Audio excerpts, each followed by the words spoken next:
Good morning गुरुजी। Good morning good morning. बच्चों पाठ याद करके तो आए हो ना? जी गुरुजी, हम सब पाठ याद करके लाए हैं। शाबाश बच्चों। तो अखिलेश पहले तुम बताओ, एलोवेरा क्या होता है बेटा?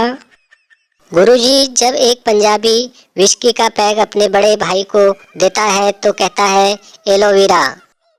वाह अखिलेश, लगता है तुम आजकल विस्की ज्यादा पीने लग गए हो, तभी बहकी बहकी बातें कर रहे हो।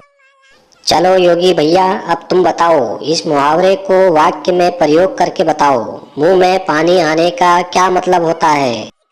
गुरुजी, जैसे ही मैंने नल की टोटी से मुंह लगाकर नल चालू किया, मेरे मुंह में पानी आ गया। क्या बात है योगी जी, अपना दिमाग बुलडोजर पर कम पढ़ाई पर ज्यादा दो। राहुल, तुम तैयार हो? जी गुरुजी। तो बताओ, हिम्मत ए मर्दा तो मदद ए खुदा का क्या अर्थ होता है? गुरुजी, जो अपनी बीवी के सामने मर्द बनने की कोशिश करता है, उसकी मदद फिर खुदा ही कर सकता है। शाबाश राहुल शाबाश, पहले शादी तो कर फिर मर्द बनना।